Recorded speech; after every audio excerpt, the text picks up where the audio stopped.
Thank you for staying with us. Now, the University of Cape Town is counting the costs of the devastating wildfires. A historic campus library is one of the buildings damaged. But to talk more about this, we're joined by the university's executive director of libraries, Ujala Satgoor, joins us now.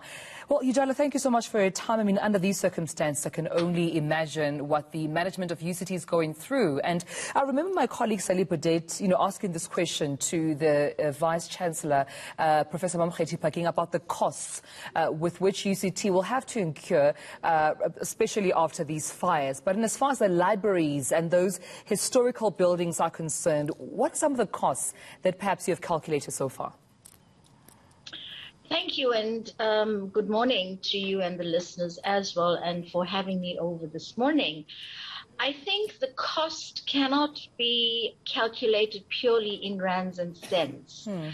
Yes, we are concerned about the financial cost hereof, and it is obviously going to go into the millions. We cannot deny that, because the replacement of the building, the replacement of the stock, equipment and fittings, etc., to make it into a conducive environment as well.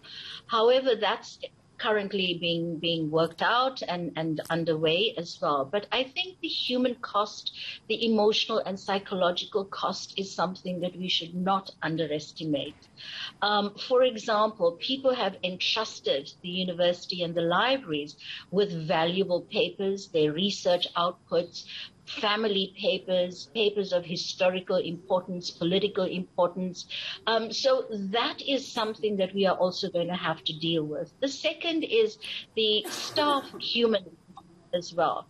People have vested and invested their time and years in building these collections. Yeah. For example, the African Film Collection, one of its kind in the world, over 3,500 unique African films that was collected and developed over a period of 20 years by a librarian. And she's just absolutely devastated. It's a lifetime work, and she's retiring this year. And so I think that when we look at cost, we've got to look at it from a multifaceted view and not only in rands and cents. You're absolutely right, because when I quote Professor King, who was interviewed on numerous media, she said that the damage and the cost to the library cannot just be replaced by insurance. We're talking decades and decades of work being invested here. And that's my question. Can you retrieve some of it back? Is it retrievable? Is it all lost? Or is there, a plan in place, or at least a consideration for a plan in place to retrieve some of that lost, material, at least if you have some copies elsewhere? Well, the whole disaster recovery process has commenced. We've got to recognize that this happened on Sunday and people are still reeling in shock. I think it's going to take a while to recover from the psychological impact hereof.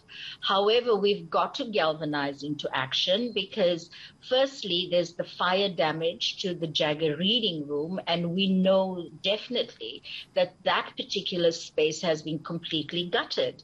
However, UCT Libraries has its special collections located in different sites. We've also got 2 levels below this reading room that was damaged, and we're holding thumbs, crossing fingers, everything to ensure that no damage has been incurred in those levels. Whilst the fire may not have reached it, we're hoping that there wouldn't be any residual water damage, because when you look at the amount of water that was flooded to douse the flames, inevitably we are anticipating some sort of water damage.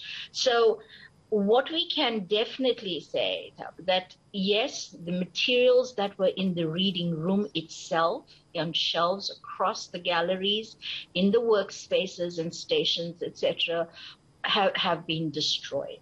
And the staff have started a mapping exercise just to start recollecting, and there are schematics, etc., so that we can ascertain what were on the different levels. Right. Some of our rare and antiquarian materials, other collections, etc., hopefully are in the basement have been protected and in off-site storage.